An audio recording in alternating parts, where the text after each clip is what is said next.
Now, of course you know that the Amazon River is famous for its piranhas, bull sharks, and other creatures you don't want to meet. But there are even more dangerous rivers in the world. The deepest of them, the Congo, goes so far down in some sections that even light can't reach there. It's the only major river that crosses the equator twice and carries enough water to fill more than 13 Olympic-sized swimming pools into the Atlantic Ocean every second. Wow! Even the most experienced boaters have trouble passing through all of the river's strong currents, rapids in its upper part, and waterfalls and gorges in the lower section.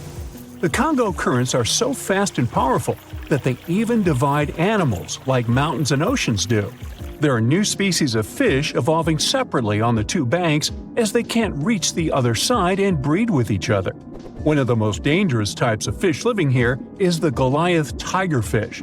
These monsters, that grow up to 5 feet and travel at the speed of 25 miles per hour, are relatives of piranhas.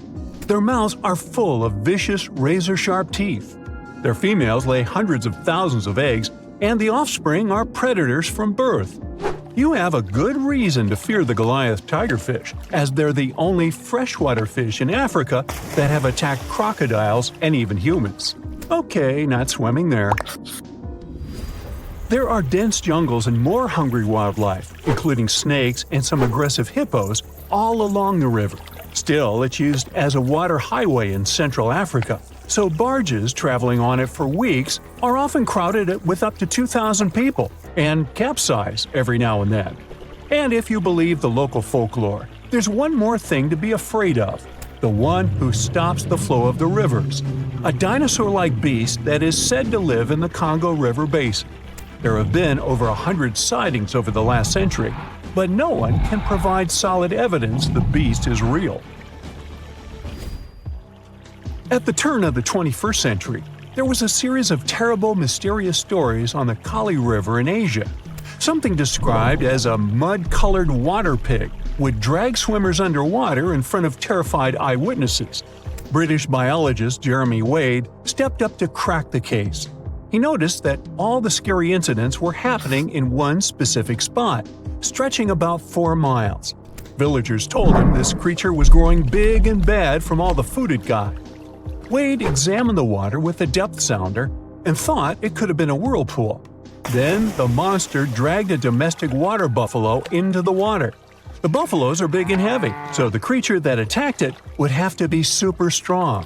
Saltwater crocodiles don't go so far inland, and the most common local species of crocodiles don't live in cold waters. There were no bull sharks in the area either. Finally, Wade spotted several goonch catfish underwater. Some of them were human-sized. They couldn't capture these monsters with a regular fishing rod, but a special ceremonial construction did the job. The largest fish was 6 feet 7 inches long and 3 times the weight of an average gaunch. It was large enough to take down a human or a large animal, but Wade mentioned there could be even bigger ones living in the Kali River. The Orinoco River in South America is dangerous to navigate because of some crazy curves and strong underwater currents. It's easy to get lost here, even if you have your GPS on. There are sudden waterfalls all along, and you must be prepared to handle those to survive. The river is the only home to a rare Orinoco crocodile and has some pretty scary-looking vampire fish swimming around. This payara fish has sharp, spiky daggers that line their gums and 2 elongated fangs that rise from their lower jaws. Could probably use an orthodontist and some braces, you think? It's a ferocious hunter constantly looking for the next victim, which is going to be a medium or large-sized fish. If a human catches a payara, it will defend itself, leaving cuts, nips, and bites, but there are no known cases of this cutie taking a human life. Well, that's good. The Yellow River in China received its name after its color, but it wasn't always this yellow. It was first formed at least 30 million years ago and shifted its course over 30 times over the centuries. Yellow sediments moving downstream from a plateau in the distance transformed it from clear to muddy. This fine-grained substance piled up at the bottom of the river and formed natural dams. The huge amounts of water that the river carries need to find their way to the sea, and that's when major floods happened. taking several million lives in various epochs. The locals tried to solve the problem by building higher and higher levees, but it only made things worse. Water coming out of the river would now have nowhere to back up, as the riverbed was higher than the surrounding land. This even shifted the river's mouth. Now there are massive dams and dikes all along the river to try to contain it. The Parana River is the second longest in Latin America and has many tributaries. They flow in from the highlands near the Andes, and there's a huge drainage in the wet season. This makes the river a perfect home for, guess what, piranhas. There are 30 to 60 species of these scary fish in the Parana waters. In late 2013, they attacked bathers cooling off by the water on a hot day. People started running out of the river as they felt something was biting them in the water. Luckily, no one lost their lives in the accident, but it's still considered one of the most audacious piranha attacks ever recorded. Biologists later determined that the type of piranhas, called palomates, was to blame for this, and humans had probably disturbed their breeding grounds. Well, the piranha also has a strong current that is tricky for boats and swimmers to overcome. Plus, it often floods, which can be dangerous for people living in the surrounding areas. The longest river in the world, the Nile, flows through 11 countries all the way into the Mediterranean Sea. Expeditions have spent centuries looking for its source, and no one still knows for sure where this mighty river begins. Adding to the mystery, the Nile takes an unexpected turn right in the middle of the Sahara. Scientists have figured out the reason is a massive underground rock formation from millions of years ago. The Nile has served as the most important water highway for civilizations through centuries, but it has some pretty dangerous inhabitants, like crocodiles that grow to be 20 feet long, which is slightly more than the height of an average giraffe. These bad guys can reach a speed of 30 miles per hour on land and take the lives of a couple hundred people every year. Hippopotamuses that also live here sometimes go after boats, and venomous snakes like the black mamba and the Egyptian cobra add to the mix. One of the most dangerous creatures on the Nile is the mosquito, as they carry around all sorts of diseases that affect hundreds of thousands of people. The Brahmaputra River in Asia carries waters from the mighty Himalayas. When the snows in the mountains melt, the river floods massively, causing landslides, displacing millions of people, and taking the lives of hundreds of animals in the nearby national parks. Such floods are also common during the monsoon season in India, from June to October, with heavy rains. The course of the Brahmaputra River is changed incredibly over the past 2.5 centuries. Erosion is another danger it's hiding. The banks of the river are mostly made of weak cohesive sand and silt, and even though the erosion rate has gone down, it is still the reason a lot of people lose their land and get displaced. The Brahmaputra is one of the few rivers in the world that has a tidal bore. That's a strong tidal wave that pushes up the river against the current where a river empties into an ocean or sea. And there you have it.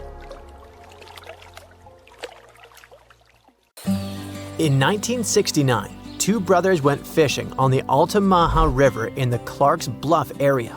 They cast their fishing rods, ready to wait for some fish to bite their bait, but at that moment they saw something strange.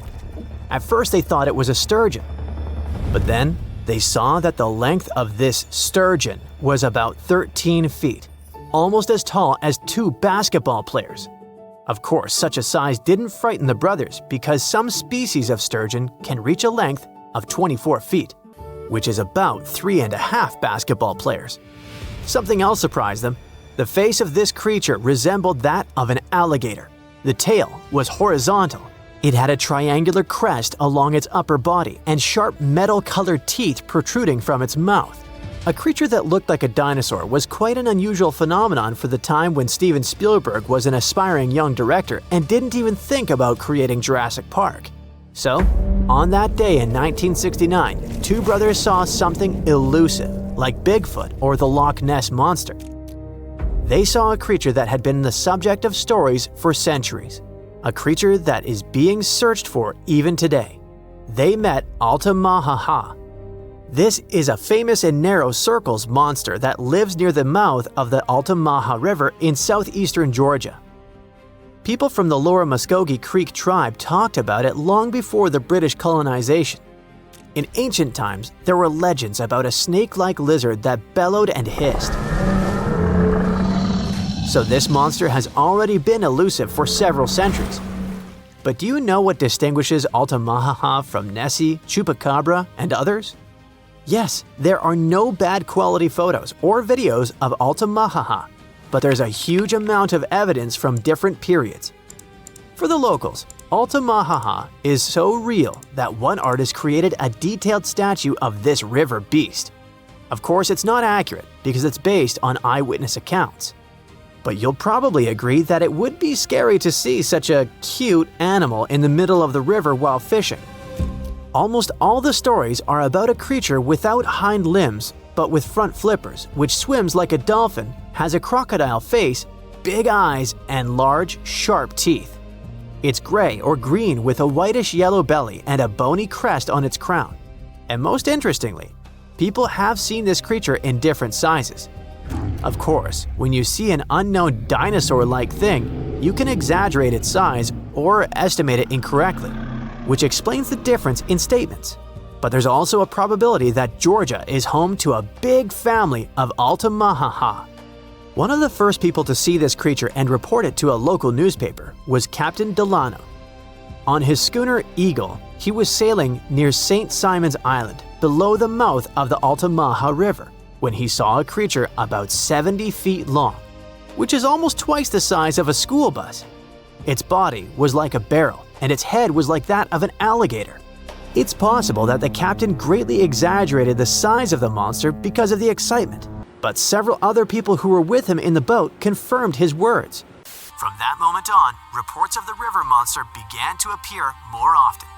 Someone saw it flashing along the river. Others saw how it behaved defensively towards people. And some people reported that Alta Maha was just basking in the sun. Just imagine its displeasure. Not only fishers met Alta Maha. In the 20s of the last century, lumberjacks were crossing the river and saw a huge snake-like monster. In 1935, a group of hunters saw a creature they called a giant snake. In the 1940s, Boy Scouts encountered a similar creature. And in the 1950s, 2 employees from Reedsville State Prison saw it. For so many years, people have been meeting it, and no one has ever managed to catch the monster. Perhaps it's smarter than it looks and always very careful. Maybe people are afraid to touch it. Perhaps they consider it a national treasure and protect it. But one day, there was a case when Alta Maha almost fell into a trap. In the summer of 1980, 2 men saw a monster wallowing on a muddy shore. It seemed like it was stuck and trying to get out. The witnesses said that the rough, dark-skinned creature had finally left the shore, dived into the water, and disappeared. Later that year, another man said he had seen something similar. A snake-like large creature with 2 brown humps protruding from the water. It dived into the water and churned the surface, like a boat while moving. Other witnesses catching crabs described Alta Maha as the largest eel in the world. Okay, stop! Many saw it in the last century, but what about more recent news? Is the monster still alive? Oh yeah.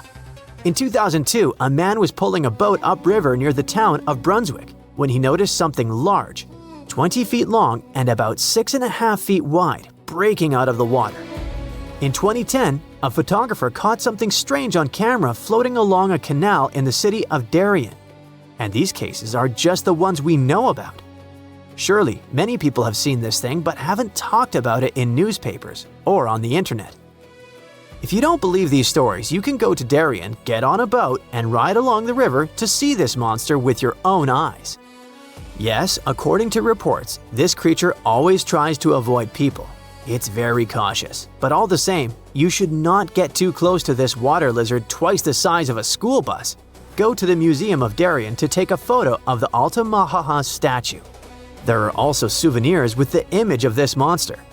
But let's assume that you or someone else managed not only to take a clear photo of the Alta Maha, but also catch it. What is the next course of action? What are you going to tell the world, and how will the world react to it?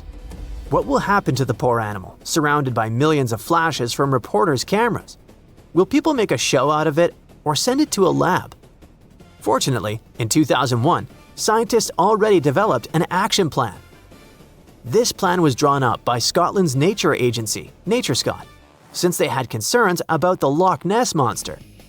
At some point, it became too popular and too many people tried to catch it, so the agency became concerned about saving the life of the famous creature.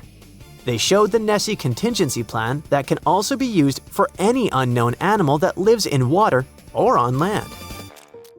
According to the plan, if the ancient lizard is captured, scientists should take its DNA sample and just release it back into the wild. Fair enough. The animal will receive the same legal protection as other local wildlife in Scotland. All attempts to catch it will be prohibited. But let's imagine that this is exactly what happens. Scientists receive a DNA sample of the Alta Maha, the Loch Ness monster, or other similar creatures. What could those be? Some ancient descendants of dinosaurs? For example, the plesiosaur looks like a distant relative of these monsters. It's huge and has a long neck and a toothy mouth. What if it managed to survive and reach the Alta Maha River? Or it may be a completely new, unknown species that lives in deep freshwater. Some people who saw Alta Maha said that it had produced a hissing sound. What if it's some kind of ancient python or anaconda that moved from land to water and grew fins? In any case, it should not be ruled out that it may be some kind of eel or sturgeon. One day, someone saw it, was impressed, and told other people about it with great exaggeration. Everyone believed it and started spreading the story. What do you think? There's a river in North America that shouldn't exist. Well, at least according to scientists. Most normal rivers in the world join downstream, flow downhill, and finally deliver their waters to an ocean or a lake. But the Okavango River in Canada doesn't like to follow the rules and flows in both directions. Its name even means water that flows both ways, in the local dialect, Cree. The Okavango is just around 37 miles long, but it used to be an important part of the fur traders' route from Hudson Bay to Lake Winnipeg. It runs between the Hayes River and the Nelson River. Its waters are rather shallow and dark as it flows through peat bogs. Things get interesting when you reach the beaver ponds. People who ventured there say the Okavango flows toward both the Hayes and the Nelson rivers, starting from the central beaver pond. It's hard to tell where exactly the water divides as the river goes through a nearly flat, swampy country, and its current is barely noticeable. The next river on our list is the Cassiquiare in South America, and it's like a hydrologic equivalent of a wormhole between two galaxies. It's the only natural canal on Earth that links two great rivers, the Upper Orinoco, which eventually flows into the Atlantic Ocean, and the Rio Negro, the largest left bank tributary of the Amazon River. This rare sort of division is called a bifurcation, and it happens when a single river splits and sends its water into two different places. The Orinoco actually loses parts of its water to the Cassiquiare.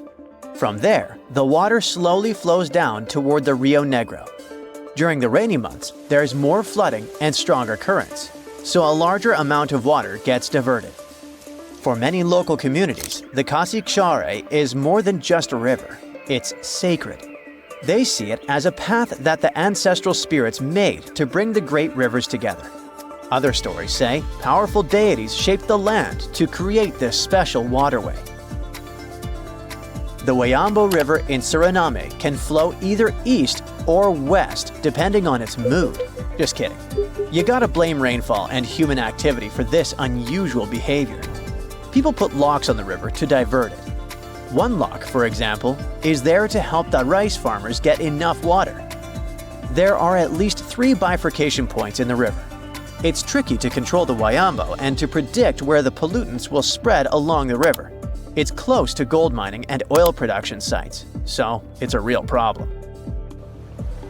If you've ever wanted to drink water from 2 oceans at once, North Two Ocean Creek in Wyoming is the place to go. It begins high up in the Teton Range and later splits into two branches.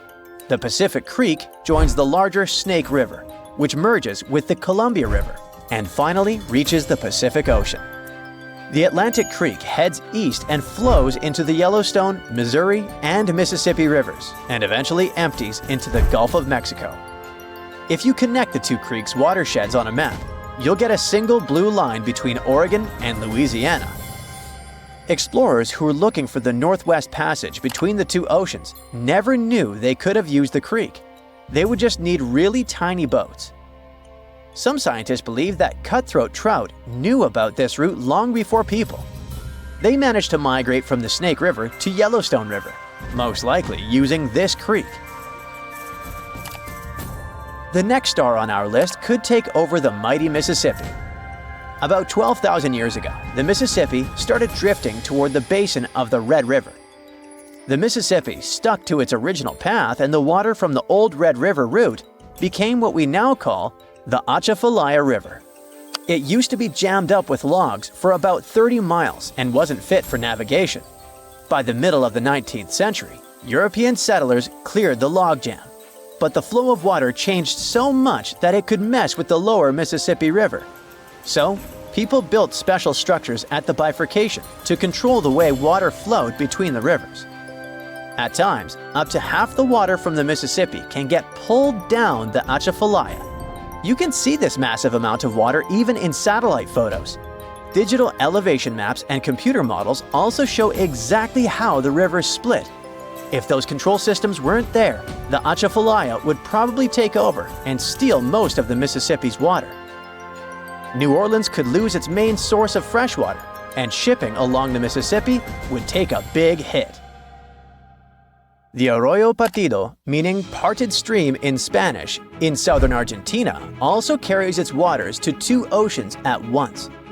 It starts high up in the Andes Mountains and cuts through a steep forest covered in trees.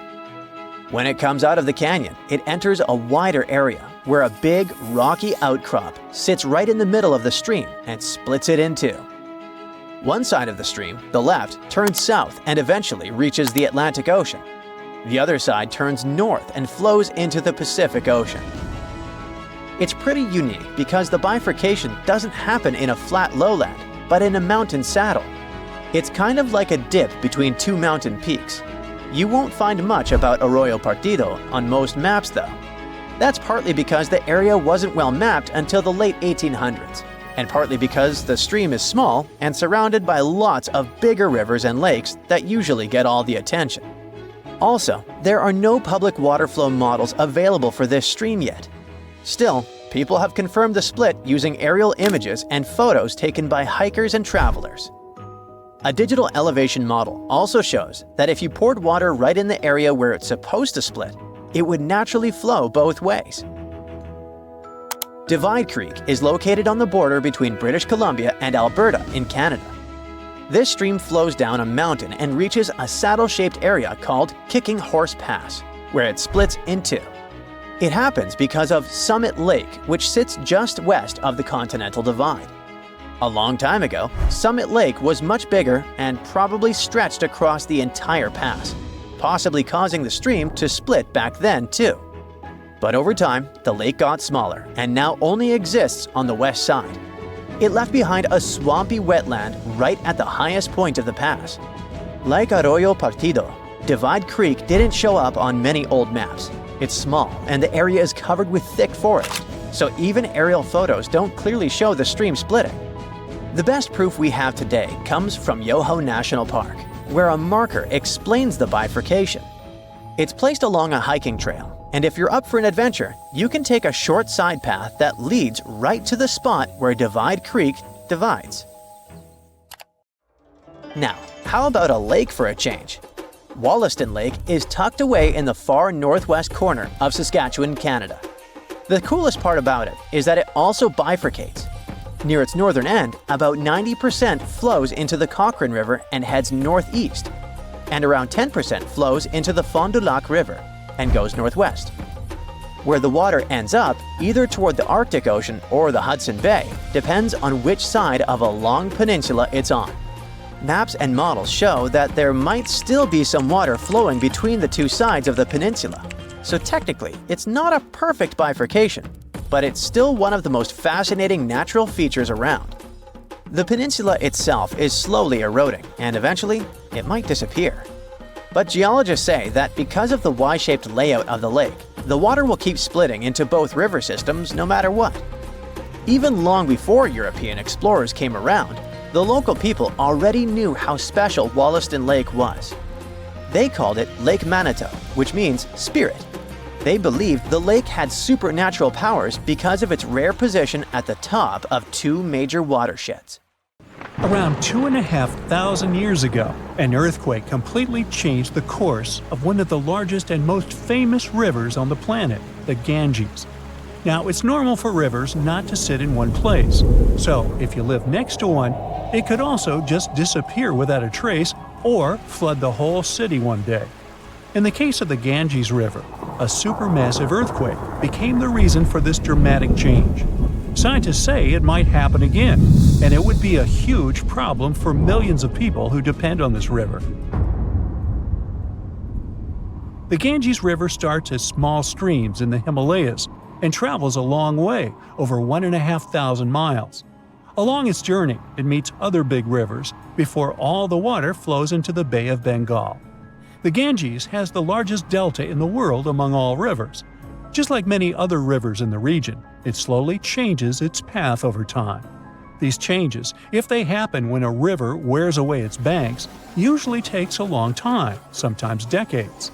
Scientists have discovered that the Ganges-Brahmaputra river system has shifted several times over the last 6,000 years. When they looked at satellite images of the Ganges Delta, they noticed something interesting.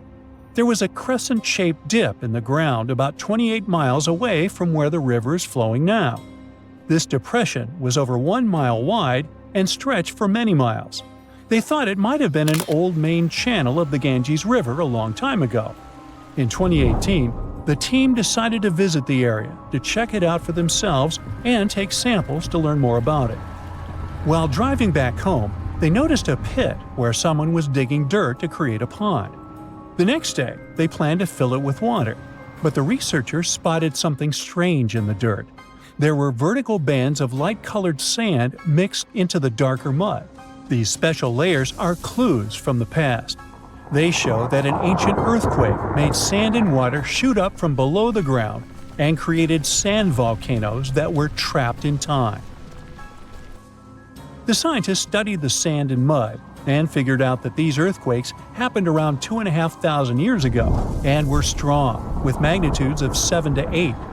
The epicenter was over 110 miles away from the main stem of the river, but it was powerful enough to displace it. It could have affected around 140 million people.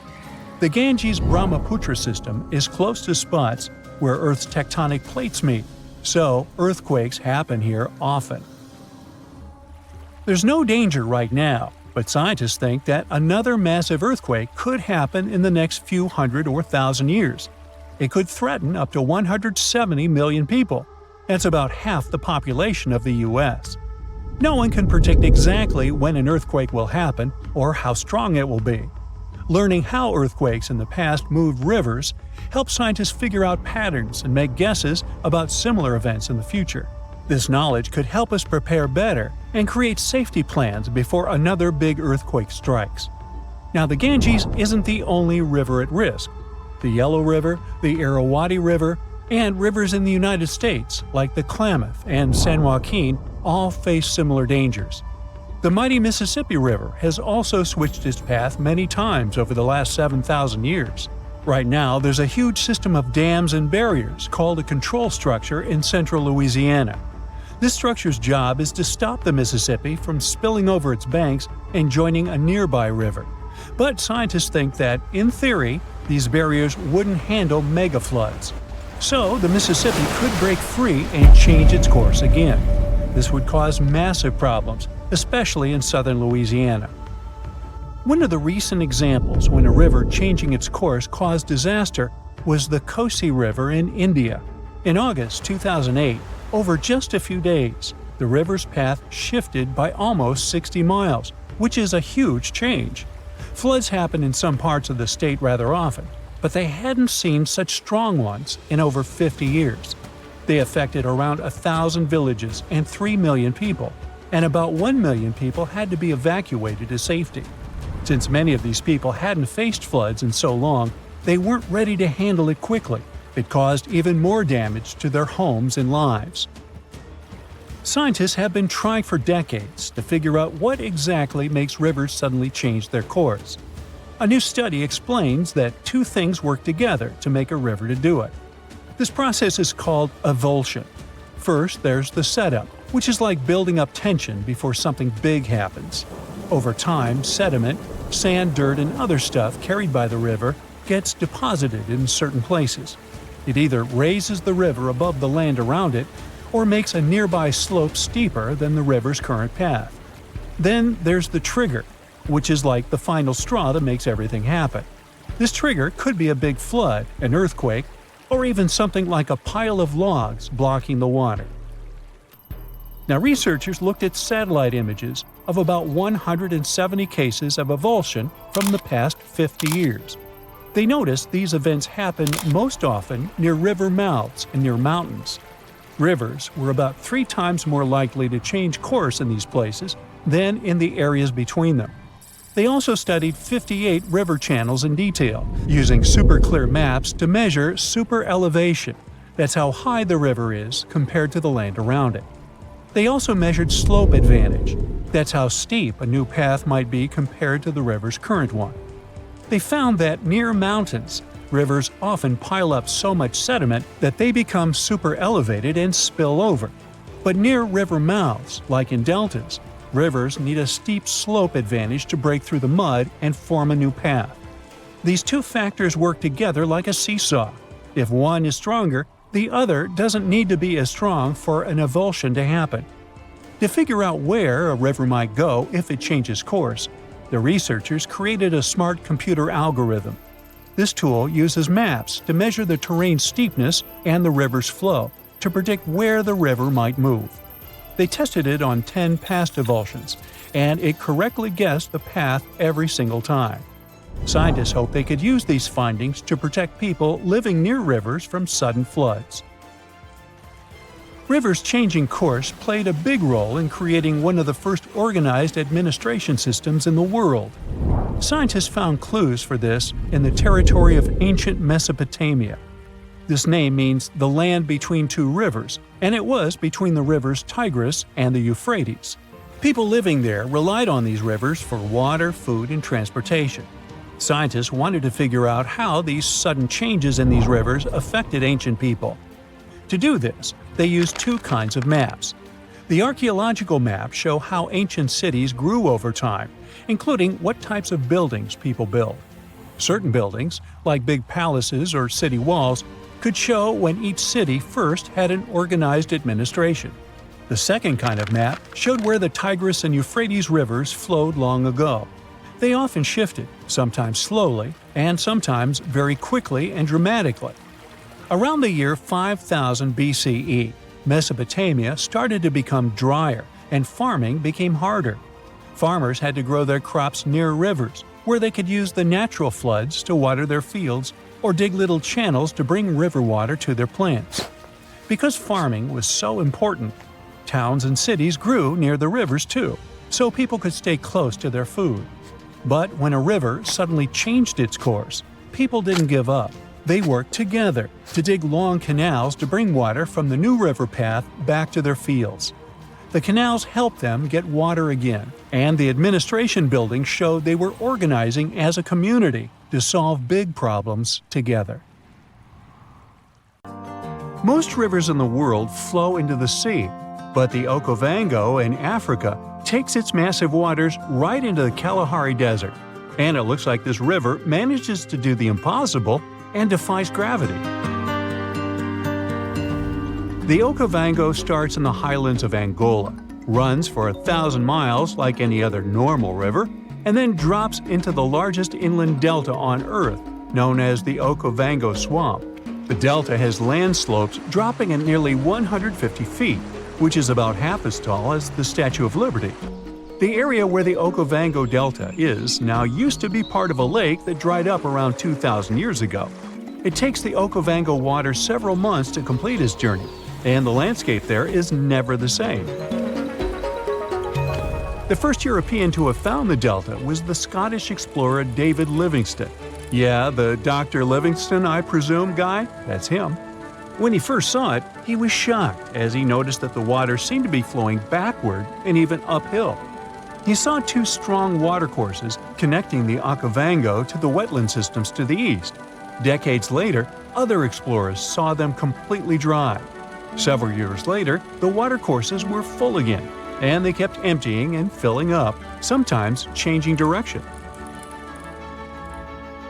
Scientists managed to explain this mystery when they found a hidden network of faults, part of the Great Rift Valley, under the sand. When major earthquakes happen, like the one in Indonesia in 2004, the Earth sets off a chain reaction. Tiny cracks underground shift just enough to send a trickle of water down the river, and a flood begins, raising the water levels. Plus, in May and June, when winter begins in the southern hemisphere, floods bring more fresh water and life to the swamp. Islands get submerged completely during the peak floods and then resurface again at the end of the wet season.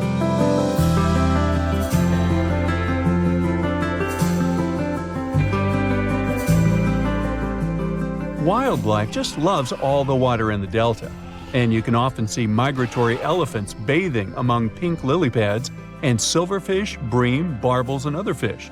There are lions, cheetahs, buffalo, wildebeests, hippopotamuses, hippopotami, zebras, wild dogs, crocodiles, and other species of animals. Storks, ibis, herons, cranes, and geese like to fly by, along with 450 species of birds. Although the Okavango has plenty of water that is priceless in the desert, people hardly settle along its banks. One big problem here is the tsetse fly. But if you're feeling adventurous, you can come here for a water safari. Scientists from Imperial College in London stumbled upon a totally unexpected river under the Antarctic ice sheet. It slurps up water from an area as big as Germany and France combined. Scientists used to think the lakes under the Antarctic ice were just chilling by themselves. But now it turns out they're part of an interconnected river network. Water under the ice can form in two ways, either from melted snow seeping down or from the Earth's natural heat and the ice grinding over the ground. The Antarctic gets a lot of surface melting during the summer, but Antarctica is usually too chilly for that. This newly found river is proof that there's plenty of water down there just from the ice melting from below. This river could make Antarctica lose its icy cover way faster. If things heat up enough to melt the surface, that water could rush down and mess with the base of the ice sheet, turning Antarctica into a melting mess like Greenland. If the ice starts moving faster than the water can handle, it's going to create more friction, making even more water and speeding up the melting process. The researchers are on a mission to dig deeper into how this river system works and see if it's causing trouble in other parts of the icy continent. Understanding what's going on down there could give us a heads up on how a changing Antarctica might shake up the whole planet. The Roe River in Montana flows for just a bit over 200 feet between Giant Springs and the Missouri River. It was mentioned in the Guinness Book of World Records as the shortest river in the world, but they had to remove this category altogether because there was some heated debate over this title. Residents of Oregon claim that their D River was the absolute champion, as it all depends on when you measure them. There could even be shorter rivers in Norway or Indonesia, depending on what you see as a river. The official definition says it's something that has constant flowing water in the form of a current and is fed by upland sources or another river, lake, or watershed. Creeks and brooks flow together to form streams. Streams become rivers, and rivers take the water from higher to lower lands, ending in the ocean. There are 12 stream orders, and the first two levels don't have other streams feeding them. So, Roe and its other short buddies technically deserve the title of rivers. I'm glad we cleared that up. Rio Negro in South America is the largest blackwater river in the world and the largest left tributary of the Amazon jungle. Its waters look more like strong tea, and seem pitch black only from the distance. They get that dark color from humic acid. When plants containing phenol break down only halfway, they leave behind this tea-like hue. Some people believe that blackwater rivers can't be productive, but Rio Negro helps big fishing industries and has spots where turtles come to lay their eggs. Back in the 17th century, explorers didn't find tons of indigenous folks along the river. But it probably didn't have to do with its productivity, more with diseases and conflicts. There are around 700 different fish species documented in Rio Negro's basin, including at least 100 you won't find anywhere else. A bunch of those fish end up in aquariums, like the super popular cardinal tetra. There is a canal connecting Rio Negro and the Orinoco, which is another major river in South America. Many aquatic species try to move between the rivers, but only the toughest can handle the mix of blackwater and clearwater sections in that canal. There's a unique creek in Wyoming that drains both into the Pacific and the Atlantic Oceans. It begins high up in the Teton Range and later splits into two branches. The Pacific Creek joins the larger Snake River, which merges with the Columbia River and finally reaches the Pacific Ocean. The Atlantic Creek heads east and flows into the Yellowstone, Missouri, and Mississippi rivers and eventually empties into the Gulf of Mexico. If you connect the two creeks' watersheds on a map, you'll get a single blue line between Oregon and Louisiana. Explorers who were looking for the Northwest Passage between the two oceans never knew they could have used the creek. They would just need really tiny boats. Some scientists believe that cutthroat trout knew about this route long before people. They managed to migrate from the Snake River to the Yellowstone River, most likely using the Two-Ocean Creek. Now, every summer, the Caño Cristales in Colombia turns into a liquid rainbow, or the River of Five Colors. At this time, and until the end of fall, the conditions are just perfect for the riverbed to turn bright red, yellow, green, blue, and black. You gotta thank certain aquatic plants growing in the river, a special type of seaweed for all this beauty. During the wet season, the river moves fast, and the sun cannot get to these plants. When the dry season hits, there isn't enough water to feed them. So, the time in between the seasons has the perfect conditions for this colorful show. No other place in the world has anything similar. So, at some point, the number of tourists who wanted to see it became so huge that scientists got concerned it could be bad for this hotspot of biodiversity. The area is home to rare species of animals, birds, and plants. Now, there are ecotourism trails and strict opening hours for visitors. When we think of active volcanoes, one region comes to mind: the Ring of Fire in the Pacific Ocean. 3/4 of Earth's volcanoes sit within this belt. Compare the area to Australia, which doesn't have any volcanic activity. The old continent of Europe is also calm, or at least we like to think so. Can you guess what the most active volcano in Europe is? If you thought of Mount Etna on the island of Sicily in Italy, you were right. The volcano has erupted about 200 times and has been far from sleeping in recent decades. The last time this happened was in August 2023. The highest mountain in the Mediterranean is 500 million years old. But in Iceland, there is a much younger volcano. It sprang into action on the 10th of July 2023. In the afternoon, 3 fissures appeared in the ground on a peninsula in the southwest of the island. This was at a base of a small mountain peak. Its name means Little Ram in the local language. The volcano spewed molten lava high into the air. There were also gas plumes in the area, but the scientific community wasn't surprised by the event. They already knew about the volcanic area that stretches between the cities of Reykjavik and Keflavik. Its name is hard to pronounce. Hey, I want to buy a vowel. It had already erupted during the previous 2 summers. This activity came after 8 centuries of dormancy. In the days leading up to the latest eruption, seismologists, the scientists who study earthquakes, recorded over 12,000 tremors. When the ground opened up in July, the fissures were over 1.5 miles long. The following morning, 2 of them closed. All the lava was now coming out of the last fissure. It grew into an elongated cone, the simplest shape of volcano we are all familiar with. The lava soon filled a large crater. It grew almost 100 feet tall during the first week, and it is still growing. On the night when the eruption started, lava spread out in all directions. Its cinders set ablaze the dry moss in the vicinity. Local authorities closed off the surrounding area. There were toxic gases from the volcanoes and smoke from the burning moss. Firefighters flocked to the area. After a week, they proclaimed the area safe. Visitors soon came to witness the birth of Europe's youngest volcano. This form of tourism is quite developed in Iceland. People come from all over the world to watch active volcanoes. The land of fire and ice is home to more than 130 volcanoes. Some 30 of them are active. Now, I know what you're thinking right now. Is volcano tourism safe? In Iceland, it is. The country's authorities research and constantly monitor all of the hotspots. The island is dotted with several dozen seismic stations. These help researchers accurately predict future eruptions, and emergency services are accustomed to these sorts of events. They can quickly cordon off danger zones. This is what happened in 2010. A volcano in the south of the island, the name of which everyone struggled to pronounce, erupted. It spewed out a plume of steam and ash that was 7 miles high. This wasn't a fun time to be an air traveler. Winds carried the enormous plume southeast toward northern Europe. Many countries closed their airspace for several days for safety reasons.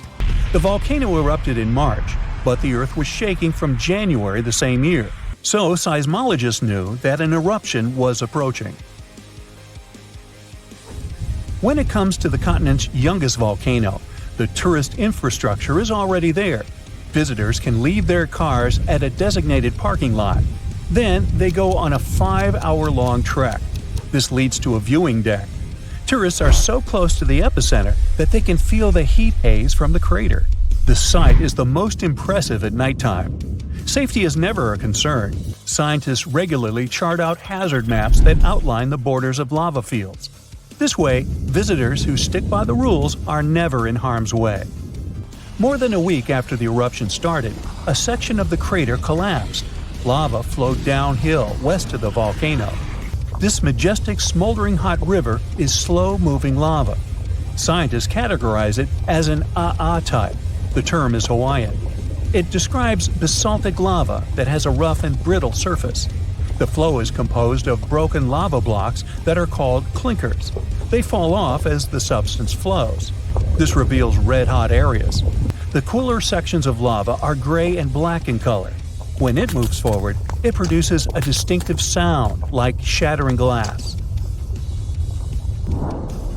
Nearly a month after the eruption of the new volcano, we got aerial footage of an interesting phenomenon. A tornado formed directly over the lava flow. This occurs due to the high temperatures in the area. When the conditions are right, a column of heated air can easily turn into a mini tornado.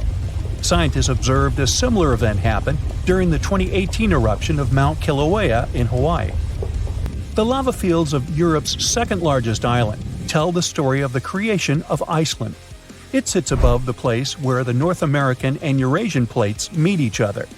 Tectonic plates are huge, rocky chunks of Earth's most outer layer. There are roughly 20 of them. They rest on a partially molten layer of rock. All the lava we see on the surface starts its journey here. You could say that these plates float on molten rock. Their boundaries are unstable, so when two plates grind past each other, they release tremendous amounts of energy. The formation of volcanoes is one result. These are places where the molten rock travels upward to the surface. Iceland began to form some 60 million years ago. The tectonic plates under the ocean drifted apart. Enough lava piled up on the surface to create solid ground. This ancient rock is under the waves today. As new lava reaches the surface and cools down, it pushes the old rock away from the center of the island. That's why the oldest parts of Iceland aren't 60, but only 16 million years old. The country's active lava fields are young in geological terms. Some of them are under 1,000 years old.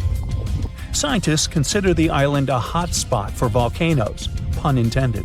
Nearly a third of the basaltic lava that reaches the Earth's surface in recorded history came from Icelandic eruptions.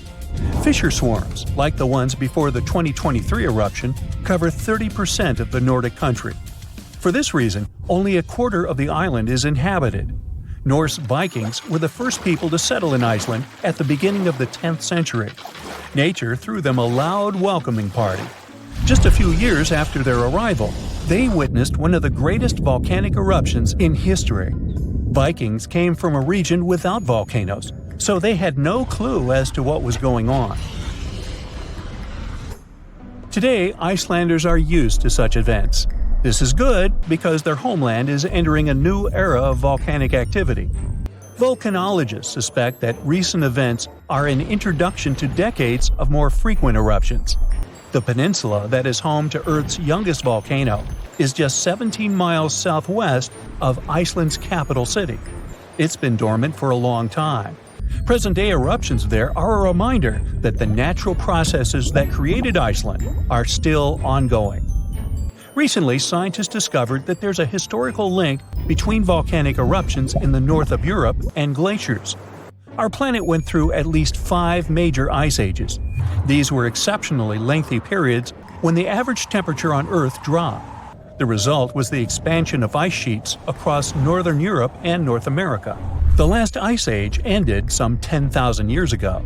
Researchers are still trying to fully understand how these glacial periods affected volcanic activity. They suspect that the sheer weight of all that ice disrupts the flow of magma underground. When glaciers retreat, the pressure is lifted. This makes it easier for lava to flow upward to the surface where it bursts.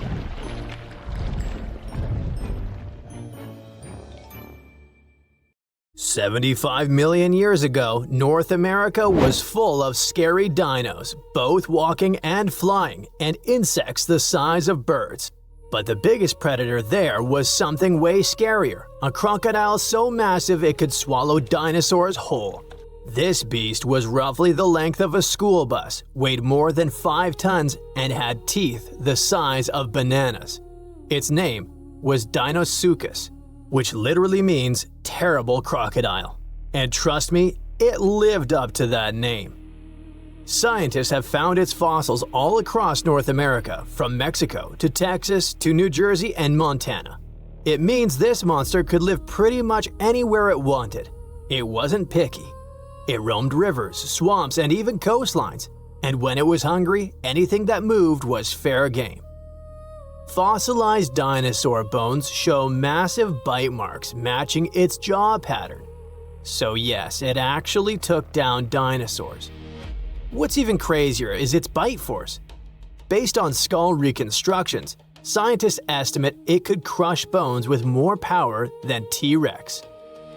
So if a T-Rex ever got close to the water, it might have ended up as lunch. But Deinosuchus wasn't just a bigger and meaner version of today's crocodiles. It was more closely related to alligators. Recent studies show that it actually belonged to an ancient branch of crocodilians that split off before the ancestors of modern alligators and crocodiles. It was like that weird cousin in your family tree who doesn't quite fit in, but somehow looks like everyone. It had traits from both groups, like salt glands that helped it survive in both freshwater and saltwater. That's rare because most crocs today can't handle salty environments for long. This feature might have been its secret superpower. Around that time, North America was divided by a massive inland sea called the Western Interior Seaway. It stretched from the Arctic Ocean down to the Gulf of Mexico. Deinosuchus could travel across it, sneaking along the coasts and striking anywhere there was food. Still, scientists argue about its favorite hangout spot. Some say it mostly lived in rivers and swamps, and the fossils found near the coast just happened to be preserved better there. Others think it really did patrol the ancient shoreline, waiting for dinosaurs that wandered too close. Either way, this reptile ruled its world, and the climate of its time helped it thrive. The late Cretaceous was a warm, humid idyll filled with wetlands, forests, and endless food sources. Giant turtles, fish the size of cars, and whole herds of herbivorous dinosaurs gave Deinosuchus an all-you-can-eat buffet. As long as the ecosystem stayed stable, it could keep getting bigger and bigger, and it did. Throughout Earth's history, huge crocodiles have evolved again and again. It's like nature's favorite blueprint for apex predator.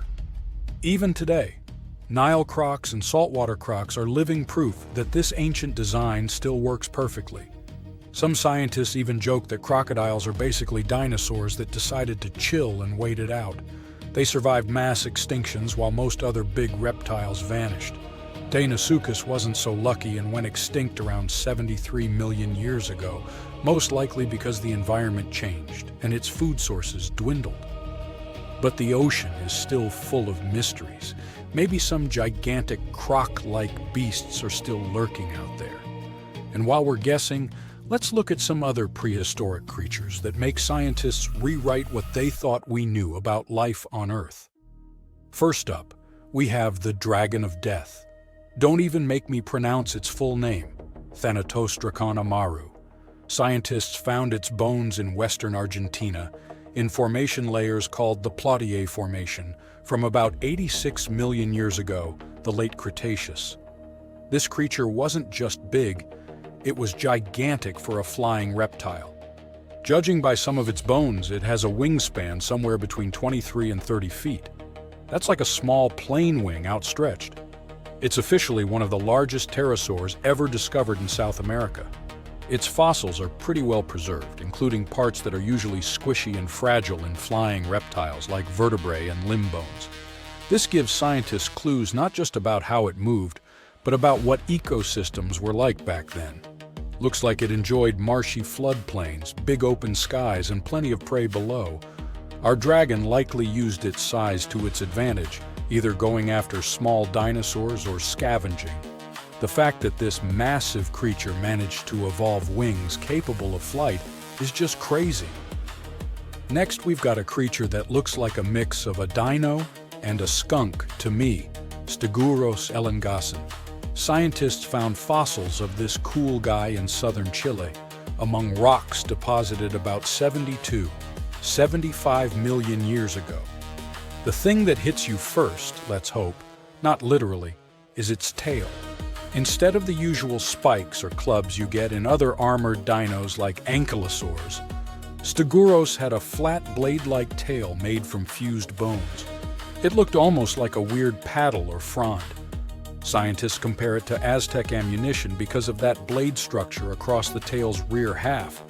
It wasn't huge, only about 6.5 feet long, but what it lacked in size, it made up for in weirdness and cleverness. Its body had armor plates, protective skin scutes, and a skull structure showing features of different dinos. So it was kind of a hybrid in style, which got paleontologists rewriting some of the family trees of armored dinosaurs. Also, the fossil is unusually complete, about 80%, which is rare because armor bones are often damaged or missing. This is super useful for science because it shows us how armor evolved, especially in southern continents. And you definitely need to meet our next hero, a truly bizarre marine reptile that once patrolled the waters of what's now Wyoming, Serpentisuchops fisteri. This creature was part crocodile, part sea monster, and 100% nightmare fuel. Scientists first found its fossils over 25 years ago, but they only recently managed to piece together enough of its remains to truly understand it. It had a super long neck, which was normal for plesiosaurs, and a croc-like skull and body. Most fossil books would tell you these traits shouldn't exist in the same animal. So this guy was a stunning exception. Paleontologists have found its lower jaw, a large portion of its skull, neck vertebrae, tail, and ribs. So they were able to reconstruct not just what it looked like, but how it likely moved, swam, and hunted. About 35% of its body is preserved, which is not so often for marine reptiles, and it lets scientists learn a lot about its lifestyle. With its long neck and the power of a crocodile, plus a super combo of speed, reach, and bite, this guy was most likely a top predator of its time. Last but not least, we have this cool dino, Duonicus tsokhtbatari, that lived in Mongolia's Gobi Desert around 90 to 95 million years ago during the Cretaceous period. It wasn't a meat eater like T-Rex, but more of a plant muncher. It grew to about 10 feet long, roughly the size of a tall adult human lying down, and weighed around 575 pounds. Pretty hefty for a leaf eater. The craziest thing about this heavy guy was its hands. It only had 2 fingers on each hand, and each finger carried a giant curved claw about a foot long, covered in keratin, the same stuff your nails are made of. That keratin actually added over 40% to the claw's length, which is super rare to see preserved in fossils. Because of that, scientists can actually study the full shape and structure of the claw, not just the bone. Its hands weren't just for show, though. We can see fused wrist bones and stiff joints in the fossil, which means it could grab and pull down branches to eat leaves. So, having fewer fingers could actually be a bonus if your goal is to reach and rip down vegetation. It's a really cool example of how dinosaurs adapted in weird and specific ways to survive. Dinosaurs, big ancient bugs, creepy spiders, and scary insects are all cute animals compared to the monsters that lived on Earth about 500 million years ago.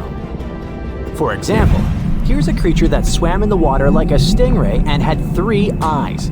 Its mouth was like a pencil sharpener. 2 long claws with forked tips like pincers protruded from its head, and its gills were somewhere in the back. This is not a thing from a sci-fi movie. This is Mosaura. Its remains are preserved in excellent condition. Let's look at it more closely and study other similar monsters. The Cambrian Explosion. Remember this name. This period is also called the biological Big Bang, the time when a huge number of different living creatures began to appear in the ocean, large, small, and tiny. The ancestors of almost all modern animal groups were most likely born during the Cambrian Explosion, which lasted from 541 to 485 million years ago. It was a time when the first truly effective and terrifying predators appeared on Earth. One of them was Mosaura. It's only the size of an index finger, but you would never want to meet such a creature while swimming in the sea. It's scary to imagine what it could do with its pencil sharpener-shaped mouth.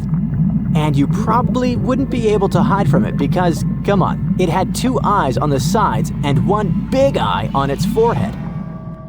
Mosaura belonged to a group of arthropods. Scientists called it a sea moth since it reminded them of a moth. This thing used a flap-like apparatus similar to wings to float in the water like a stingray. This monster was quite creepy, but its appearance may seem familiar because it's a distant relative of modern spiders, crabs, centipedes, and moths. Scientists found several 506 million-year-old Mosaura fossils, but unlike many other similar finds, these ones have been preserved in excellent condition.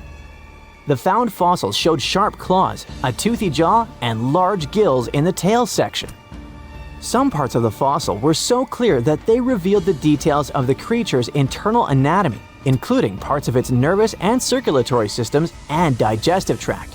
It had jointed limbs like those of modern insects and crustaceans. When this monster swam in the sea, it probably grabbed its prey with long spiked claws sticking out of its head. Many Mosaura relatives have claws covered with multiple spikes, which help them grab food. But that ancient creature had smooth claws forked at the tips. That is, it grabbed the prey with those tongs, using them like chopsticks, and then brought it to its mouth. Of course, this is an assumption, and nobody saw how this creature actually did it. Unlike many other similar animals, Mosaura's posterior segmented body was studded with gills. Scientists don't know why this was necessary, but they assume that such an unusual breathing system helped to adapt to an environment with low oxygen content. Perhaps Mosaura led a very active reproductive lifestyle that required high oxygen consumption. Creepy, dangerous, and reproducing fast. An excellent set of qualities for one of the most dangerous predators of antiquity. But what did Mosaura eat? It probably caught different types of worms and small arthropods. It's nice to think that this monster lived so long ago and was so small. But what if this creature was the size of a shark and was swimming in the ocean these days? Perhaps it would become a dominant dweller and people would swim much less along the coast. Mosura lived in the water but was discovered in the Burgess Shale rock formation in the Canadian Rockies. Many mountains on Earth were once the seabed inhabited by strange creatures. One of them was Opabinia. It had 5 eyes, a mouth facing backward, a long trunk and claws instead of a nose. Wait, what? It's too strange even for science fiction, even for outer space. In its eccentricity, Opabinia was perhaps the loneliest creature on Earth. Scientists couldn't find another species that would be similar to this individual until recently. Meet Utaurora. It seems to belong to the same species as Opabinia. Its inch-long body was divided into 14 to 15 furrows. Each of them ended in a pointed flap. Opabinia had the same body, but it's unlikely that both monsters were friends. The difference between their timelines was several million years. It's hard to imagine why these monsters needed such strange body structures. Why haven't modern filmmakers used the design of those animals to create cool space monsters yet? Okay, they were creepy creatures, but what about weird and kinda useless ones? Scientists have discovered Su, a legless creature with no head turned inside out. Huh? This 444 million year old creature was found in South Africa, north of Cape Town. They called it Su after the discoverer's mother. In fact, it's some kind of new arthropod species that may have lived in low oxygen waters. This creature was turned inside out, and the outer shell with the legs and head was lost. Thanks to mineralization, muscles, tendons, and even Su's intestines were preserved on the fossil. It's a great success to find such detailed remains of an ancient creature. However, scientists still can't determine the evolutionary history of this species. They're sure that it was a primitive marine arthropod. Okay, we can see that 500 million years ago, Earth was filled with creepy monsters, which fortunately are now extinct. But what about trees? Were they the same as we see now? Or was there something else? Something creepy? Oh yeah. Scientists have discovered a new kind of living organism similar to a tree or a mushroom. It was gigantic and had a very minimalistic design. Meet the Prototaxites. It's basically just a big stick with a round end poking out of the ground. It was smooth, didn't have the usual tree bark, and looked more like a mushroom without a cap. But scientists have recently found out that it wasn't a mushroom at all. Prototaxites probably belonged to a previously unknown branch of life. Prototaxites is considered to be the first giant organism in the history of the planet that lived on land. It existed about 420 to 375 million years ago during the Devonian period. It was the time when plants began to spread across dry land, forming large forests. Over time, they began to grow leaves and form roots in the ground. Then, the first seed plants appeared. The real colonization of land began. The first arthropods, such as centipedes, arachnids, and other unpleasant creatures, began to walk among those forests. Meanwhile, the water was filled with a huge biodiversity. There was a giant supercontinent on the planet, and smaller parts began to break off it. During this period, Prototaxites towered over the land. Some of these things reached 26 feet high and 3 feet wide. It's like a 3-story house and as thick as a palm tree. But what was it? A plant? A mushroom? Algae, perhaps? Scientists discovered them in the middle of the 19th century, but only in 2007 did they conduct chemical analysis. Research showed that it was most likely a giant mushroom, but in 2025, scientists refuted this conclusion. It turns out this may have been an unknown life form that existed separately from the kingdom of fungi, animals, plants, and protists. Scientists noticed that the inner part of Prototaxites consisted of a number of tubes. There are similar tubes inside mushrooms, but the tubes of that ancient living thing branched and joined differently. They even had a different chemical composition. The main building block of mushrooms is chitin, but the Prototaxites contained chemicals similar to lignin, a substance found in the bark of trees and other plants, and its anatomy differs from the structure of any other organism known to us. What were they doing on Earth? Just chilled and enjoyed the bloom of life? Did they produce some kind of fruit, like a banana with eyes and claws? Scientists don't know. What if it was something that was brought to Earth from outer space? What if they were flowers planted by another civilization? What do you think? The Loch Ness Monster is actually not from Scotland. Turns out, this real-life creature lived in the freezing waters of Antarctica about 70 million years ago. In 2019, researchers discovered fossils of a huge, prehistoric marine reptile that looked a lot like what people described as Nessie. This beast was terrifying, measuring up to 36 feet long with a massive giraffe-like neck. It also weighed around 15 tons, which is about the size of 3 elephants. Next up on our list of huge animals is a penguin. I know penguins aren't exactly what you'd call big, but scientists have just found what they think might be the biggest penguin ever, the Kumimamu fordici. It's believed that these giant birds were hanging around New Zealand about 55 million years ago, and they were huge, weighing over 330 pounds. That's about 5 times the size of the emperor penguins, which are considered the largest penguins alive today. Now, let's move on from massive creatures to something much smaller. Meet B. manfredschmidti, a great ape that lived around 12 million years ago in what is now Germany. This creature is very special, as it's the tiniest great ape ever discovered. And when I say tiny, I really mean it. These ancient animals only weighed about 22 pounds. They were basically no bigger than a super chunky cat. If you think small creatures aren't scary, wait until you meet the electric blue tarantula. This newly discovered species from Thailand's mangroves has an almost otherworldly electric blue color. Its vibrant hue doesn't come from pigment, it is actually caused by the unique structure of its hair, which reflects blue light, making it look like an extraterrestrial being. We're going even further now, diving into the freezing pitch-black depths. At around 2,000 feet deep in the Andaman Sea, scientists found a new species of ghost shark, which they named Chimera supape. Their appearance is straight out of a horror movie. They have sleek, pale bodies, frills that look like feathers, and large, creepy eyes. These ghost sharks aren't actually sharks, but they are related, having diverged from their cousins about 400 million years ago. The good news is they're not too scary since they're only a bit bigger than a shoebox. Just when you think we can't find stranger creatures, we come across this ancient amphibian from Brazil. Scientifically known as K. rosei. This newly discovered giant crocodile-like creature lived during the Triassic period, over 240 million years ago.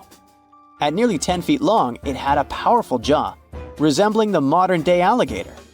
This beast was definitely a survivor since it adapted to the most severe conditions ever seen on the planet. Last year, scientists were tracking the dense Amazon rainforest at night when they found some quirky orange spiders that looked like they were wearing black boots. The team soon discovered it was a new type of giant crab spider. And no, they don't look like crabs at all. They only got their name because, while perched on plants, these spiders spread their legs out to the sides, just like crabs. Do you know that some new species are named after celebrities? Hollywood icon Harrison Ford now has his very own snake, for example. Discovered in Peru, T. Harrison Fordy honors the actor famous for his role as Indiana Jones, an archaeologist with a notorious fear of snakes.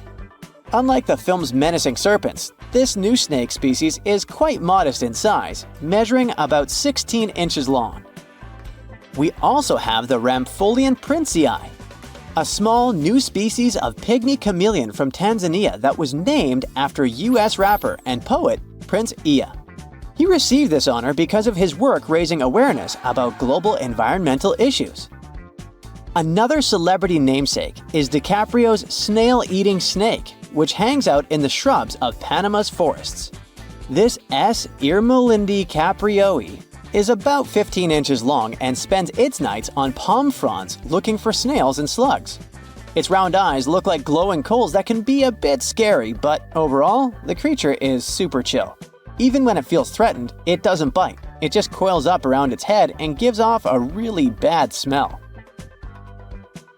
Now something a bit more sinister. Meet Venomius tomhardii. Does that name ring a bell? Exactly. This new species of spider was named after Tom Hardy's portrayal of the infamous Marvel character Venom. And all because the black spots on the spider's abdomen reminded researchers of the famous anti-hero. Most spiders of this species were found in Australia at night, sitting in their elaborate webs in forested areas near the coast.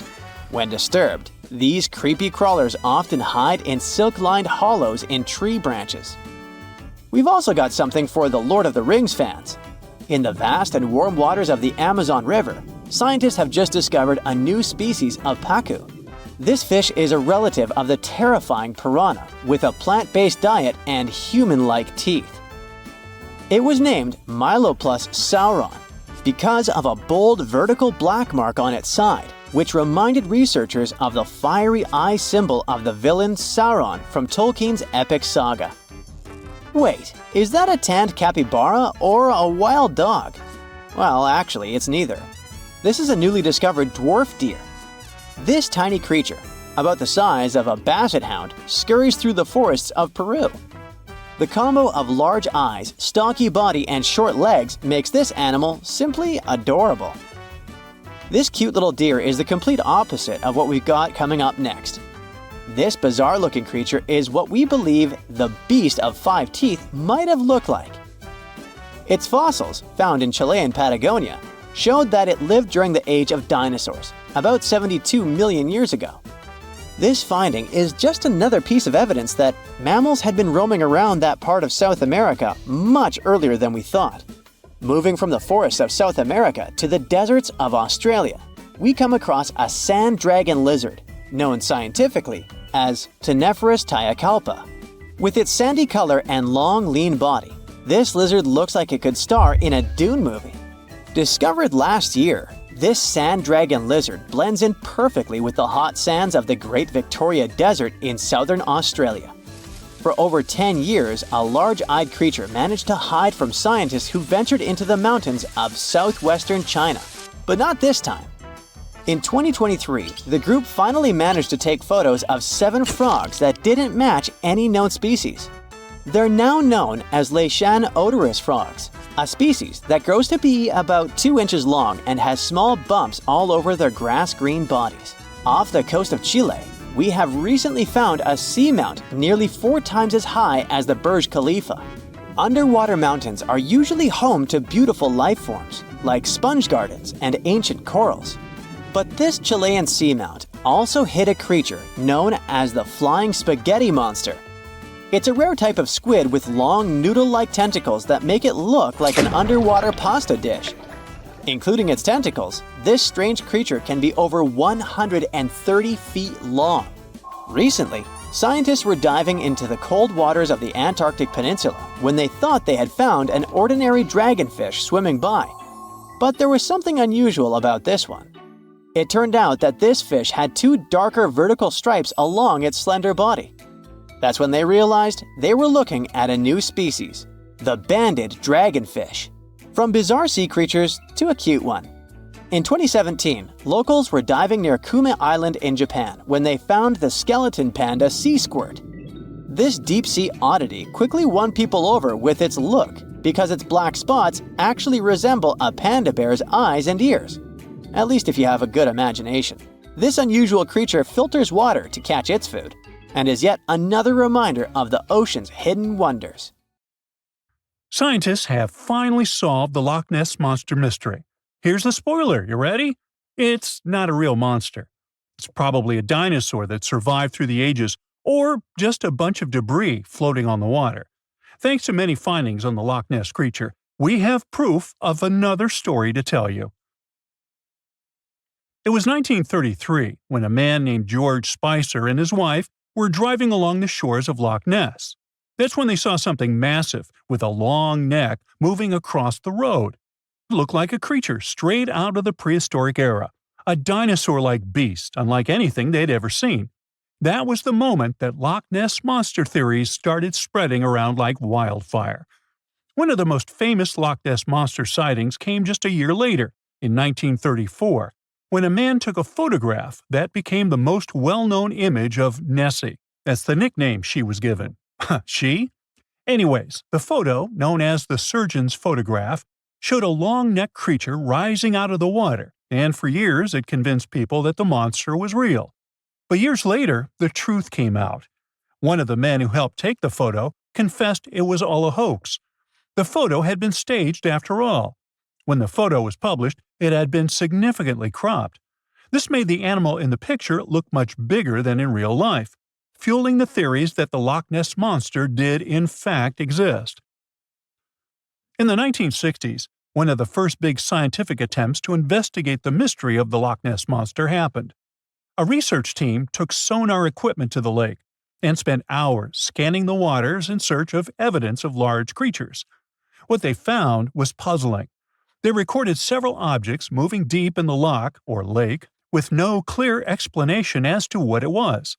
Though the team didn't manage to capture anything definitive, this sighting helped fuel the belief that there was indeed something massive living in Loch Ness. After that, research about the mystery of the Loch Ness Monster kept popping up. In 1972, with the help of underwater photography, some researchers managed to capture strange images, which got people's hopes up for a minute. But the truth is, this early research about the Loch Ness Monster was far from conclusive. Now, of course, not everyone bought into the mystical, magical theories about the Loch Ness Monster. Theory 1, from a professor of zoology at Oxford University, has made it clear that the monster is a biological impossibility. Hey, my pediatrician said that about me, too. Meanwhile, he says that no skeletal remains have ever been found in the region. Plus, no fishermen have ever caught anything resembling the creature in their fishing nets. For him, this works as proof that it simply can't be real. When it comes to the famous photos of the Loch Ness Monster as evidence, well, that's pretty simple. The professor offers a more down-to-earth explanation. He argues that these images are either showing floating debris or birds, like cormorants, which have long necks and often appear to be low in the water. When people refute his suggestion, he takes us back to human psychology and explains that people often make mistakes and misjudge the size of things, especially when they just caught a glimpse of it, and even more so when they are hoping to see something specific. Now, many of those alleged photos depict an animal with a long neck and a small head, which has led some to believe that what they're seeing is a plesiosaur, a giant marine reptile that lived 215 million years ago and disappeared with the dinosaurs. The idea of a plesiosaur surviving all these years is a theory that's been around since the first sightings of the creature. But this researcher isn't buying it. He explains that no plesiosaur fossils have been found in the region dating to anything later than 66 million years ago. The idea of a prehistoric creature still lurking in the waters of Loch Ness just doesn't hold up scientifically. Then there's theory number 2, from a British naturalist who has spent over 50 years investigating the Loch Ness Monster phenomenon. His conclusion is a little less dramatic. He believes that most people who report sightings of long-necked creatures are misidentifying other animals. He suggests people think they are seeing a sea serpent. Reports of sightings from the Loch Ness Monster have been around since the 6th century CE, long before they were distilling Scotch whiskey or other explanations. Early reports of these sea serpents describe large creatures with long snake-like bodies and multiple humps. Some say the creatures were as big as boats, and many swore they saw something swimming in the waters. Many of these early sea serpent sightings may have been misunderstandings or exaggerations of normal animals in the loch, like large fish or even swimming birds. They could have been large eels, which are known to live in Loch Ness. These eels, especially when they're moving, might have given the impression of a long, undulating creature in the water. People who saw these eels from a distance, particularly in low light or misty conditions, might have mistaken them for something much more mysterious. Theory number 3 says something else. Nessie is just a series of standing waves. These happen when two boat wakes move in opposite directions, creating a big hump in the water that could look like a creature from a distance. Loch Ness enthusiasts even showed how it works, with footage from Fort Augustus, where a river meets Loch Ness. These enthusiasts had big plans to use drones with infrared cameras and special underwater microphones to search the loch. Now, Loch Ness is massive, stretching around 23 miles long and more than 700 feet deep. So, they thought they needed drones and infrared cameras to put an end to this discussion. But despite everything, they haven't found Nessie. But it's not only the Loch Ness Monster that lacks scientific explanation. There have also been scores of sightings of Yetis and Sasquatches that no one can really explain. Folks have made movies, dreaming of finding the truth about these creatures. But, according to recent research and evidence, it looks unlikely that we'll ever find definitive evidence of their existence. Science says they can explain Sasquatch sightings, and this is how. Biologists who study wildlife using camera traps, which are set up in remote areas to capture images of passing animals, have long attempted to find elusive species. These cameras detect movement and snap pictures, providing invaluable data on the biodiversity of different ecosystems. As camera traps collect more photos over time, the number of species recorded grows. However, after a while, the number plateaus, suggesting that no new species are being detected. While it's impossible to claim 100% certainty, researchers say that after significant camera deployment, it's safe to say the likelihood of discovering new species, especially large ones like Bigfoot or the Yeti, drops significantly. Camera trap studies have been running for years in regions where these creatures are rumored to live, but so far, no conclusive evidence has surfaced. Instead, the supposed proof of Bigfoot or the Yeti often comes from blurry photos or shaky videos taken by individuals who claim to have encountered them. The scientific understanding of biology also makes the existence of Bigfoot highly unlikely. Often described as a great ape, Bigfoot would have had to evolve in North America. However, great apes evolved in Africa, and the only great ape to make it to the Americas is Homo sapiens, whose ancestors crossed the Bering Strait only about 16,000 years ago. This is far too short a time for a new species like Bigfoot to have evolved. While it may be disappointing for these mysterious creature enthusiasts, the scientific evidence points firmly toward the conclusion that creatures like Bigfoot and the Yeti are more fantasy than reality. After decades of extensive scientific research, it's safe to say that yes, science has solved the mystery of the Loch Ness Monster, and it's pure fiction. So, what do you think? Now imagine a creature with a body that is reminiscent of a cuttlefish, with eyes sticking out from stalks like a funky headband, fins on its tail, and a long skinny nose ending in a mouth full of teeth. Or maybe this thing could be a claw. Yep, the Tully Monster is on the move. It's definitely one of those freaky creatures you wouldn't like to face while scuba diving somewhere. Luckily, it went extinct 300 million years ago. This unusual marine beast was discovered in the 1950s in Illinois, and scientists couldn't even agree what it really was. Some thought it was a vertebrate, which means a group of creatures with a spine, like us humans. But a team of researchers in Japan studied many fossils of the Tully Monster, using advanced laser scanning technology to check them in detail in 3 dimensions. There's still a lot they don't know about the Tully Monster, but they managed to realize it didn't have any spine at all. Now the next step was to see what type of invertebrate it was. Could it be vertebrate-like, such as a land sled? Or are we talking about something closer to snails and worms? They also discovered the creature had segmentation in the head area that extended from its body, and that's not something bony creatures have. Still, in recent years, some researchers had the idea the Tully beastie could be related to jawless fish, such as lampreys. These fellows belong to the most ancient group of vertebrates, and are not pleasant to see either. In the case of lampreys, we're not talking about extinct animals. They're still out there somewhere, wandering the ocean and scaring other animals, or you, if you see it in the northern and western parts of the Atlantic Ocean where they live. And they've been here really long, even before the dinosaurs. A long time ago, long before humans or I even existed, there were Eurypterids, weird creatures from a group we call arthropods. which includes spiders, insects, and crabs. But Eurypterids were unlike anything you've ever seen before. They had a body shape similar to horseshoe crabs, with many segments that made up their body. Instead of legs, they had special appendages at the front that acted like oars. Some even call them giant scorpions, but most Eurypterids were actually quite small, except for this special one, which was truly enormous.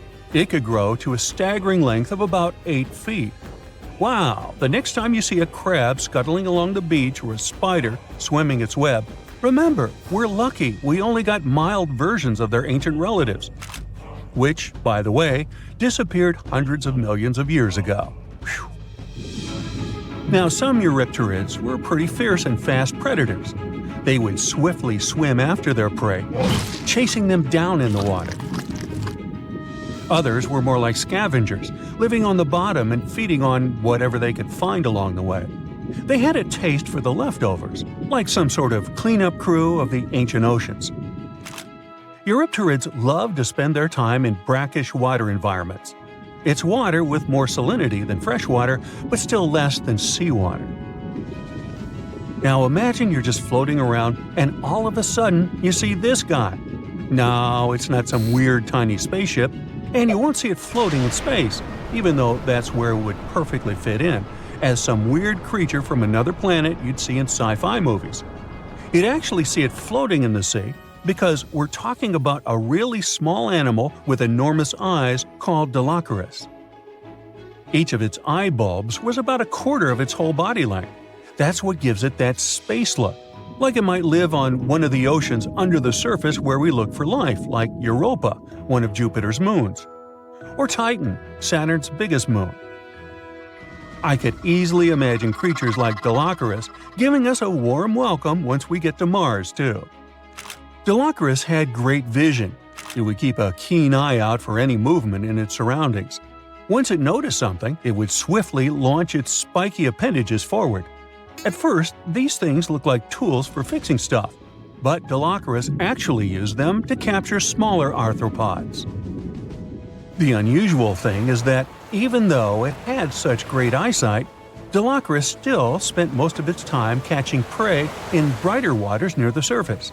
And yet, scientists found its fossils in the rock layers that are more often associated with darker environments, where animals such as deep-sea crinoids and vampire squids reside today. It's confusing.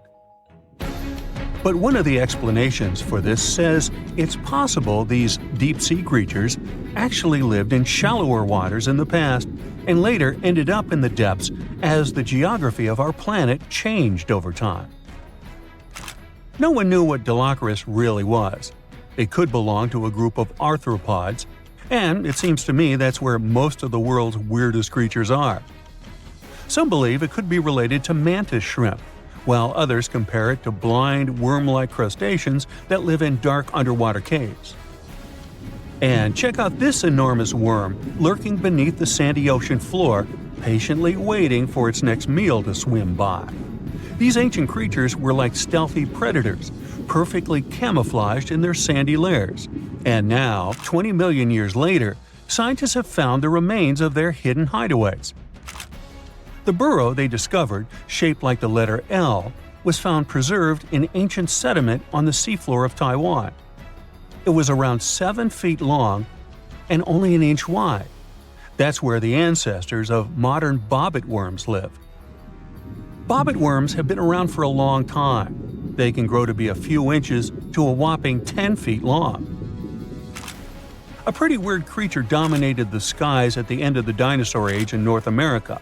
We know it as Quetzalcoatlus, and it soared above famous dinosaurs like Tyrannosaurus and Triceratops, showing them who the ultimate ruler of the skies was. Quetzalcoatlus belonged to a group of flying reptiles called Terasaurs. They were some of the biggest flying animals ever known to exist. When you think of Quetzalcoatlus, imagine an animal as tall as a giraffe. These incredible creatures had long necks, small bodies, long legs, and wings that were relatively short compared to their size. The biggest of its kind was really massive and held the title of being the largest flying creature of all time. They had long, pointed skulls, while some also had short crests at the back of their heads. And for a long time, researchers were confused about how these giant pterosaurs hunted for food. At first, some even believed that Quetzalcoatlus and its relatives were like giant vultures that scavenged the remains they would find around. They drew such a conclusion because Quetzalcoatlus fossils were found inland, away from the coast where other big pterosaurs were found, such as the crested pteranodon. Plus, many thought these fellas were skilled at skimming, which means lurking over freshwater systems and catching fish. But it appears these massive animals were actually predators with excellent hunting skills. The exact technique they used to catch their prey remains a mystery, though. Now here's another cool discovery: a specific fossil as the oldest evidence of muscle tissue ever found. This fossil belongs to a group of animals that includes modern creatures such as jellyfish, corals, and sea anemones. And it looks so cool and unique, right? It has bundles of fibers arranged in a four-fold symmetrical pattern, similar to what we see in Nedardians today. This arrangement is different from any other fossil from that period. Now, this fossil may look weird, but it helps us understand the evolution of muscle tissue in animals. All of us actually, got new options for discovering different feeding strategies and generally new things to do thanks to muscles. And it's not like scientists usually get to study fossilized mussels. It's more that they learn about that based on how animals feed, reproduce, move, and do other things. So this cool fossil suggests animals may have had an earlier origin than we used to believe. There are plenty of fish in the sea. Some of them look totally like Nemo or Dory. Then there's the butterfly fish and fancy guppy, which is indeed really fancy. And then there's… what on earth is that? I would definitely not pay for a diving experience to see this guy. The anglerfish has the unofficial title of the ugliest animal in the world, but I wouldn't dare to break that news to it. There are more than 200 species of anglerfish currently swimming somewhere in the gloomy depths of the Atlantic and Antarctic oceans, up to a mile below the surface. Some of them prefer different living conditions, the shallow tropical environments. Different kinds of anglerfish vary in shape and size, from the famous black sea devil to frogfish, monkfish, footballfish, goosefish, batfish, and sea toad. The larger ones can be half as long as a full-sized bed, but most are less than a foot long. Since the choice of meals where these guys live isn't that huge, they had to come up with a unique hunting strategy. They don't waste their priceless life energy on following prospective prey. Instead, they use a piece of dorsal spine that sticks above their mouths like a fishing pole, hence the name of the fish. There's a sac of bioluminescent bacteria that glows brightly in the dark at the end of that rod. The light lures prey, and all the anglerfish has to do is wait, and then enjoy its lunch delivered right to its mouth. Their bodies are pliable and huge, so they can easily swallow prey twice their size.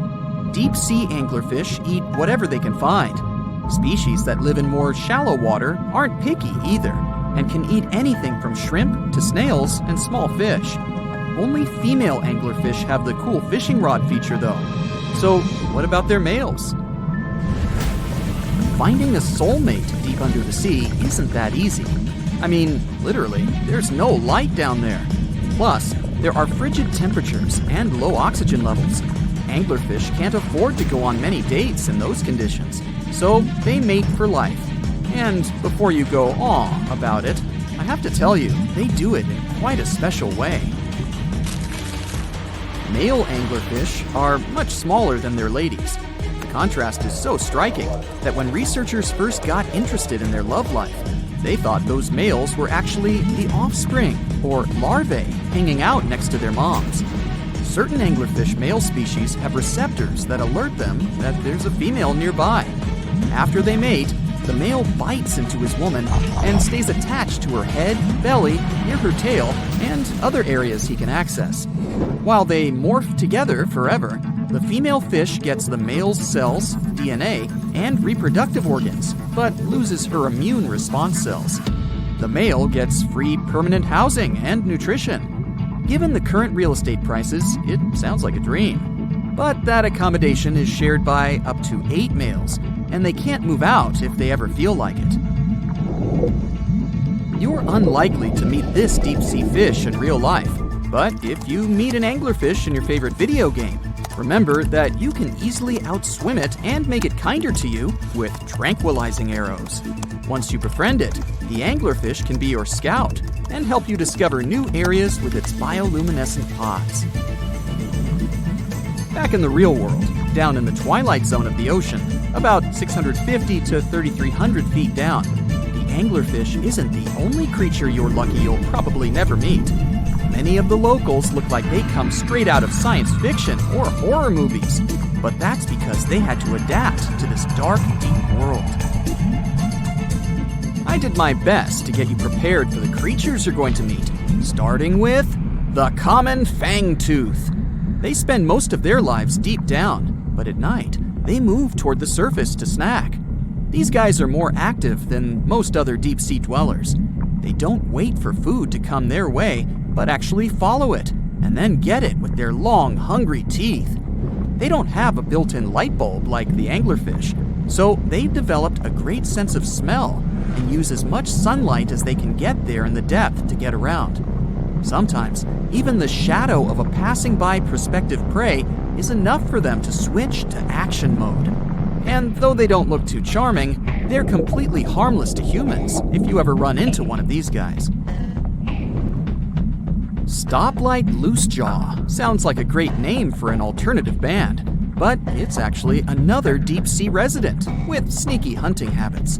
It has special light-producing photophores under each eye. They emit green and red light like a stoplight, hence the name of the fish. Unlike other fish, these guys hardly ever leave the twilight and midnight zones. Their lower jaw is a quarter of the total body length, and the stoplight keeps it open all the time, hoping to get some lunch. It looks like a ferocious predator, but mostly prefers zooplankton with an occasional dessert of shrimp, krill, and fish. I'm sure you didn't expect to meet a hybrid of an eel and a bird, but here it is! The slender snipe eel has a beak, much like that of a bird, with curving tips. The beak is equipped with tiny hooked teeth that the eels use to catch the antennae of delicious shrimp. And it sure is slender, stretching up to 5 feet and weighing only a few ounces. Scientists don't know all of this guy's secrets, since it's pretty tricky to study in their natural habitat. But it looks like they only produce offspring once in a lifetime, and then pass away. Glass squids like to take it easy in life and literally go with the flow. They're filled with a solution which is lighter than water, so they don't have to make any effort to move around the deep sea looking for food and partners. These creatures are transparent, so they blend into any landscape and don't even cast a shadow while moving. Talk about a great survival tactic. If danger finds it anyway, it can transform into a lumpy ball, pushing its head and tentacles into its mantle cavity. It can also release ink into the mantle and go from transparent to black. The same ink can protect it against hungry whales and seabirds. Another tactic they use to scare off predators is to activate their light-emitting organs around their eyes. I'm getting hungry. Maybe I can snack on this sea cucumber. Ouch, it's moving! So I guess it doesn't belong in a salad after all. These soft-bodied fellows live in all parts of the ocean, from shallow waters to the deep underwater world.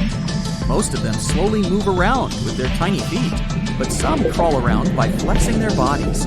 Sea cucumbers can shed their internal organs when there's a predator approaching. Those sticky organs distract the intruder, and the happy cucumber moves on and just grows the organs back. What's that glistening in the distance? Looks like someone dropped gems in the water. That's a sea sapphire, also known as the most beautiful animal you've never seen. Some males of this type of copepod can change color from deep blue to purple, red, or gold. 1 second later, it's gone. And it's back, shimmering bright. The secret to this magic is that their bodies are transparent and reflect light differently at certain angles. It looks like it's their way of communicating between each other and attracting mates. Female sea sapphires don't have the same superpower, but their eyes are bigger compared to males, probably to spot them from a distance. Males roam wild and free, and their ladies stay in the crystal palaces of strange barrel-shaped jellies called salps.